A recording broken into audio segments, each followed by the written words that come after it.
10th class आज chapter 7 coordinate geometry के बारे में मैं आपको समझाऊंगा और इसमें डिस्टेंस कोऑर्डिनेट के बारे में डिटेल से समझाऊंगा। तो फर्स्ट कोऑर्डिनेट ज्योमेट्री को समझने से पहले मैं प्लेन के बारे में कहना चाहूंगा। प्लेन क्या होता है?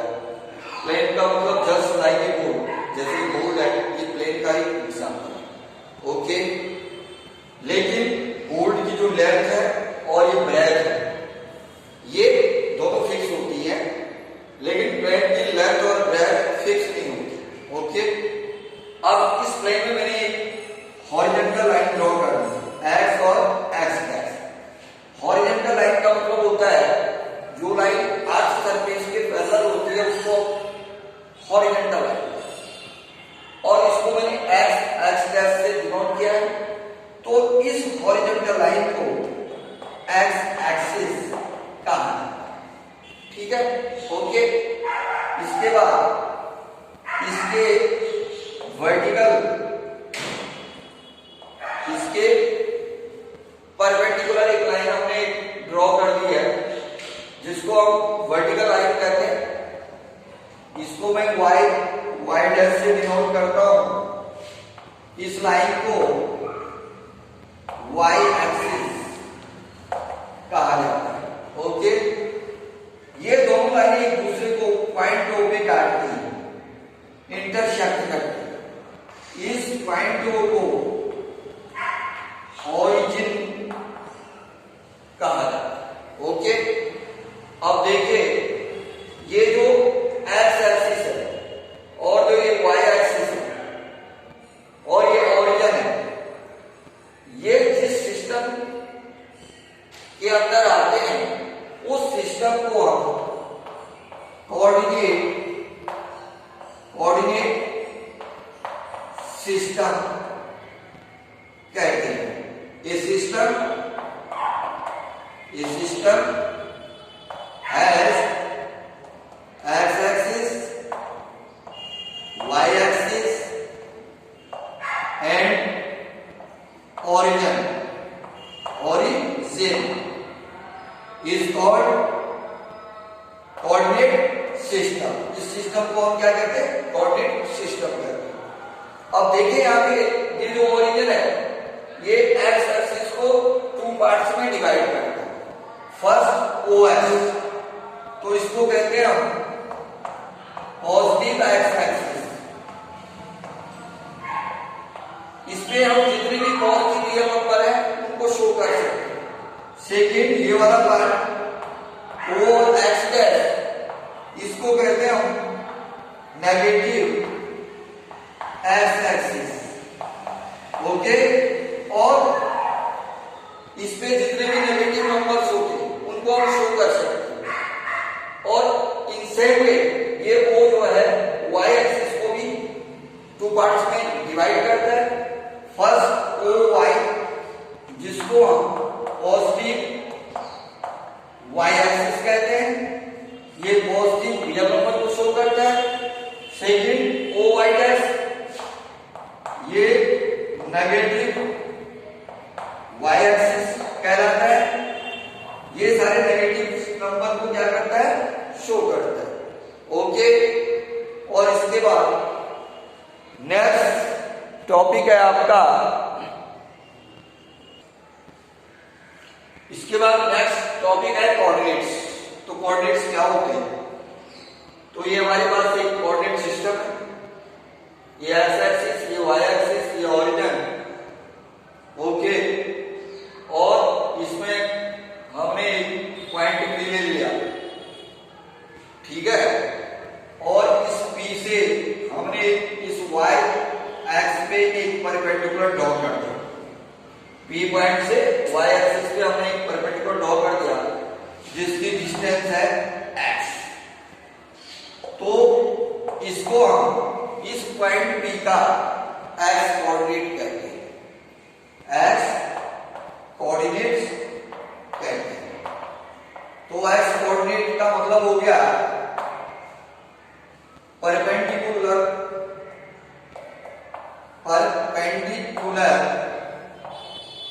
Distance from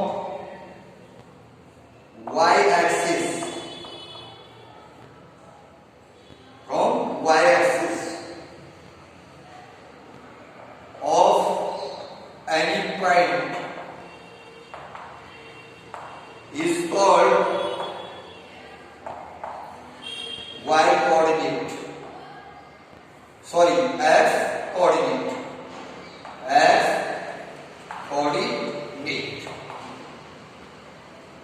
It is also called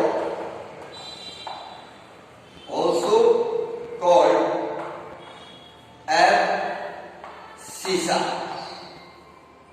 okay, P point से y एक्सिस पे जो परपेंडिकुलर हमने ड्रॉ किया और इसकी जो परपेंडिकुलर डिस्टेंस है x, इसको हम इस P पॉइंट पर क्या करते हैं, x कोऑर्डिनेट, और इसको हम एब्सिसा भी कहते हैं, इसका दूसरा नाम एब्सिसा। ओके, इसके बाद इस P पॉइंट से हमने ये x एक्सिस पे एक परपेंडिकुलर ड्रॉ कर दिया जिसकी डिस्टेंस है y, तो इसको हम y coordinate of point P कह सकते हैं। तो आप लिख सकते हो y coordinate,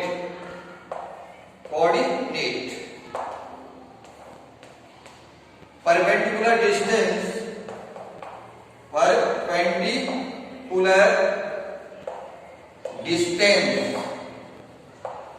distance from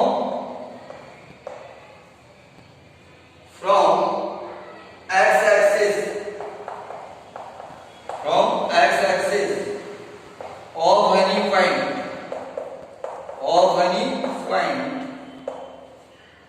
is called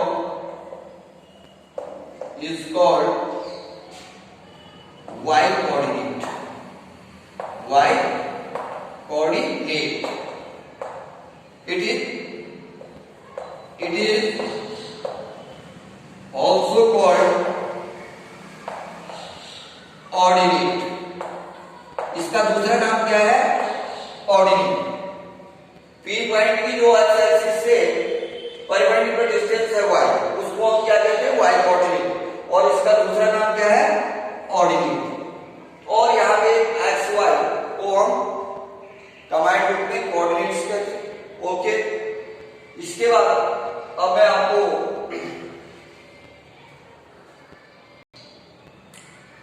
तो देखिए, ये आपको मैंने कोऑर्डिनेट समझा दिया। इसके बाद मैं आपको बता रहा हूं कि जो ये एक्स एक्सिस है, इस पे अगर कोई भी जो पॉइंट होता है तो उसके जनरल कोऑर्डिनेट्स क्या होते हैं। तो general coordinate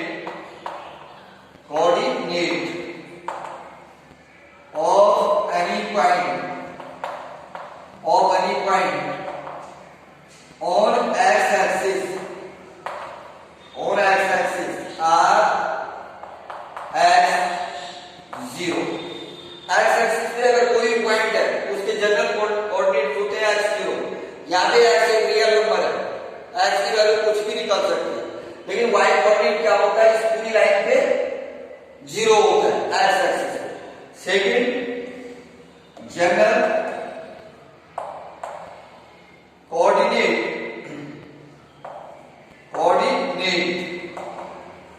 of any point on y axis are 0 y।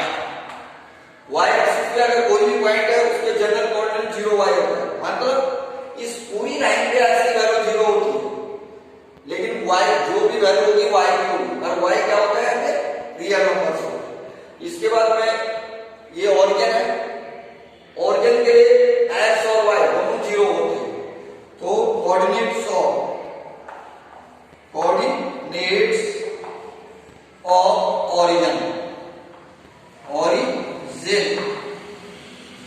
Are 0 0। तो जो ओरिजिन के कोऑर्डिनेट होते हैं वो क्या होते हैं, 0 0। ये हमेशा क्या होते हैं, 0 0। ओके, अब मेरा नेक्स्ट टॉपिक है क्वाड्रेंट। तो नेक्स्ट टॉपिक क्वाड्रेंट। तो ये x और जो y एक्सिस है इनको हम कमांड रूप से कोऑर्डिनेट एक्सिस कहते हैं। तो coordinate axis divided this plane in 4 equal parts, first, second, third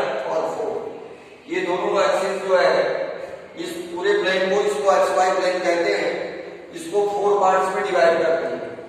this is first, this is second, third and fourth. तो these parts are called quadrant, इनको हम क्वाड्रेंट। ओके, अब देखिए क्वाड्रेंट में अगर कोई भी पॉइंट है तो उसके कोऑर्डिनेट्स क्या होंगे, एक्स वाई। तो उसमें जो एक्स वाई कोऑर्डिनेट्स होंगे उनके वो आपके पॉजिटिव भी हो सकते हैं, नेगेटिव भी हो सकते हैं। तो किस क्वाड्रेंट में एक्स पॉजिटिव होता है, वाई पॉजिटिव होता है, या एक्स पॉजिटिव नेगेटिव होता है, वाई नेगेटिव होता है, इसको मैं आपको समझाने जा रहा हूं। ये फर्स्ट क्वाड्रेंट है, इसमें देखिए ये ओ एक्स क्या है, पॉजिटिव एक्स एक्सिस है, और ये ओ वाई क्या है, पॉजिटिव वाई एक्सिस है। तो इसमें एक्स कोऑर्डिनेट का साइन भी पॉजिटिव होगा और वाई कोऑर्डिनेट का साइन भी पॉजिटिव होगा। ओके, ये सेकंड क्वाड्रेंट है, इसमें एक्स जो एक्सिस है वो नेगेटिव एक्स एक्सिस है, वाई क्या है, पॉजिटिव एक्स एक्सिस है। तो इसका मतलब एक्स जब नेगेटिव है तो एक्स का साइन क्या होगा इस क्वाड्रेंट में, नेगेटिव एक्स कोऑर्डिनेट का साइन, और वाई पॉजिटिव है मानी वाई पॉजिटिव एक्स एक्सिस है तो वाई कोऑर्डिनेट का साइन क्या होगा, प्लस। अब हम थर्ड क्वाड्रेंट में चलते हैं।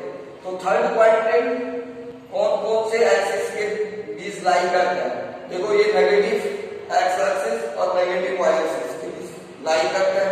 तो यहाँ पे एक्स भी नेगेटिव होगा और वाई भी नेगेटिव होगा, मानी एक्स कोऑर्डिनेट का भी साइन नेगेटिव होगा और वाई कोऑर्डिनेट का भी साइन नेगेटिव।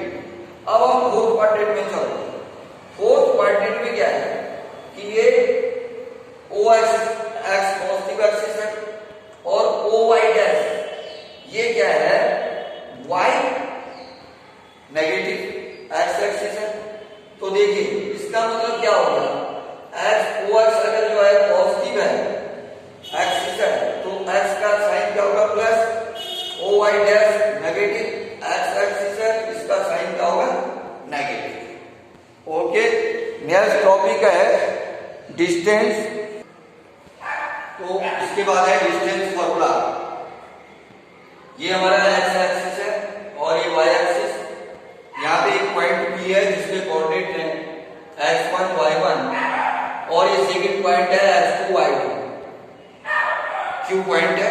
तो इन दोनों पॉइंट्स के बीच की distance PQ, distance between points P and Q equal to PQ, और PQ इक्वल टू होता है under root x2 minus x1 का whole square plus y2 minus y1 का होल स्क्वायर। ओके, उसके बाद distance from origin of any point dxy। तो ये आपका x एक्सिस है, ये y एक्सिस है, ये ओरिजिन है। इस पॉइंट P के कोऑर्डिनेट xy है और O के कोऑर्डिनेट आपको मालूम है 0 0 है। तो इसी डिस्टेंस फॉर्मूले का यूज करके इस पॉइंट P की जो डिस्टेंस है ओरिजिन से वो हो जाएगी under root x square plus y square. ये फॉर्मूले मैंने आपको डायरेक्ट करने में बताए, डायरेक्ट फिलहाल आपके सिलेबस में नहीं, इसमें हम पाइथागोरस के थ्योरम का यूज करके इनको डायरेक्ट कर सकते। अब इसके बाद नेक्स्ट टॉपिक मैं आपको बताऊंगा इस डिस्टेंस फॉर्मूले का यूज हम कहाँ करते हैं और कैसे करते हैं। Uses of distance formula. तो फर्स्ट जो यूज है डिस्टेंस फॉर्मूले का, to find distance between two points, मानी इसका यूज हम दो पॉइंट्स के बीच की जो डिस्टेंस है उसको निकालने भी करते हैं। Example 1, find the distance between points P23 and Q45। Okay, ये दो पॉइंट्स हैं P और Q। तो solution, distance between P23 and Q45 equal to x2 minus x1 का whole square plus y2 minus y1 का होल स्क्वायर का whole square root. ओके, तो देखिए यहां पे ये x1 और ये y1,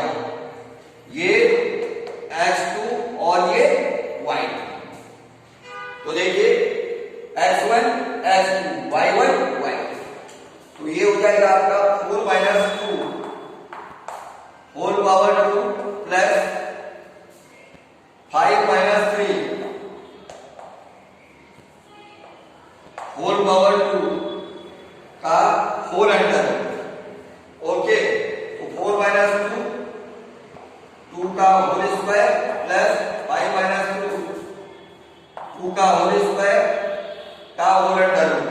तो 2 का स्क्वायर हो जाएगा 2 मल्टीप्लाई 2 4 और ये भी 2 मल्टीप्लाई 2 4 का होल अंडर रूट। और 4 और 4 कितना हो जाएगा आपका अंडर रूट 8। तो देखिए 8 को हम लिख सकते हैं 4 मल्टीप्लाई 2 लिख सकते हैं ना 8 को हम ऐसे। तो 4 का स्क्वायर रूट कितना होता है 2 और 2 का स्क्वायर रूट आपका जो है पूरा नहीं निकलता है होल नंबर के रूप में।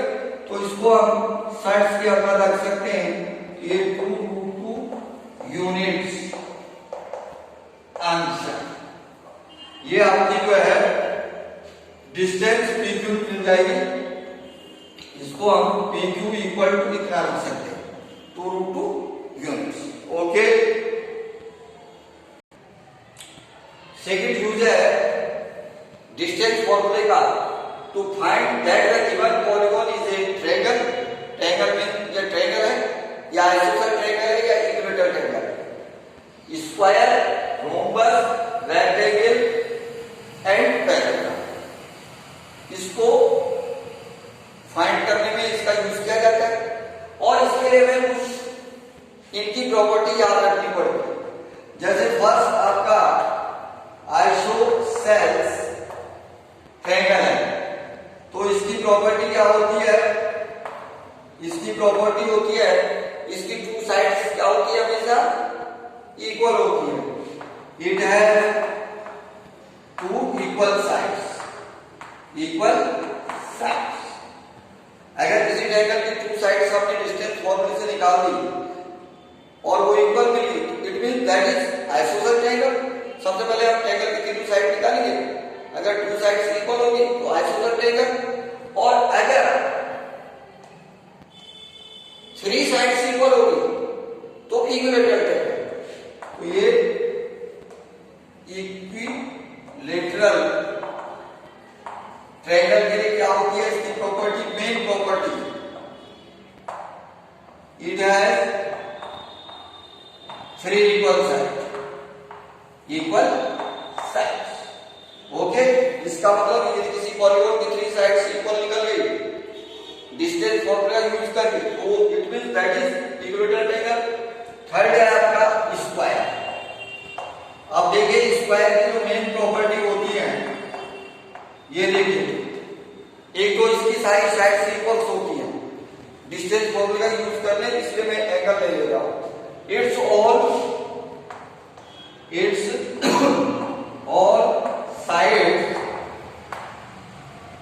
sides are equal.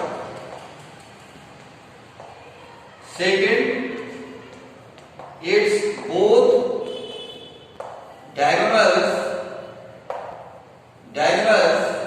are equal.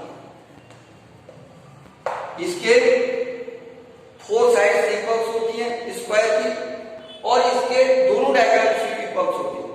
इसके अतिरिक्त इसकी और ही प्रॉपर्टी होती है, लेकिन डिस्टेंस फॉर्मूले के आधार पे यदि आपने ये फाइंड करना है कि क्वाड्रिलेटरल स्क्वायर है तो आप इसकी फोर साइड्स निकालेंगे और टू डायगोनल्स को फाइंड करेंगे। यदि फोर साइड्स इक्वल्स है और डायगोनल्स इक्वल्स है it means that is square. उसके बाद फोर्थ में है स्क्वायर के बाद रोम्बस। तो रोम्बस के लिए सिर्फ एक ही प्रॉपर्टीज है, रोम्बस की सिर्फ एक ही, यदि किसी भी पॉलीगॉन की फोर साइड्स इक्वल होगी, फोर साइड्स क्या होगी इक्वल्स होगी, तो समझ लो वो जो पॉलीगॉन है वो कंफर्म रोम्बस है। It's four sides are equal. तो डिस्टेंस फॉर्मूला का यूज करके अगर किसी भी पॉलीगॉन की फोर साइड्स इक्वल होगी तो समझो वो क्या है रोम्बस है। कितना है इसके अतिरिक्त इसकी और प्रॉपर्टी, लेकिन डिस्टेंस फॉर्मूले के आधार पर यदि हमने शो करना है कि रोम्बस है और ये समझ गए तो हम उसकी फोर साइड्स फाइंड करेंगे। अगर फोर साइड आपकी इक्वल निकली it means that is rhombus. Rhombus के बाद है फोर्थ के बाद फिर रेक्टेंगल। रेक्टेंगल। तो रेक्टेंगल की जो प्रॉपर्टीज है डिस्टेंस फॉर्मूला यूज करके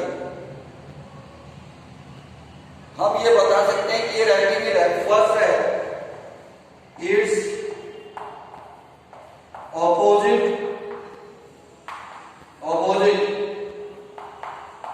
sides are equal. Okay, second है इट्स बोथ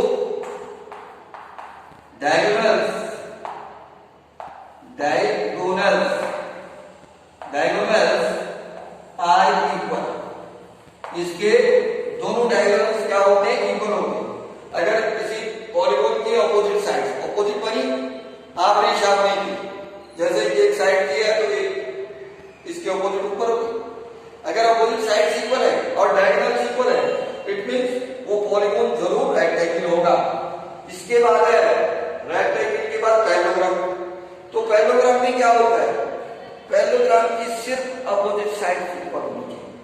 अगर किसी भी पॉलीगॉन की सिर्फ अपोजिट साइड्स क्या होंगी? इक्वल होंगी, तो it means that polygon is parallelogram. तो देखिए ये एग्जांपल बना है, show that the points 1 7 4 2 -1 -1 and -4 4 are the vertices of a square. हमें ये शो करना है ये किसी स्क्वायर के एक वर्टिस है। तो इसके लिए हम सबसे पहले क्या करेंगे? एक स्क्वायर ड्रॉ कर लेंगे और इसको हमने एबीसीडी मान लिया। इसका फर्स्ट कोऑर्डिनेट है 1 7, बी 4 2, सी -1 1 और D -4 and 4। Okay, solution let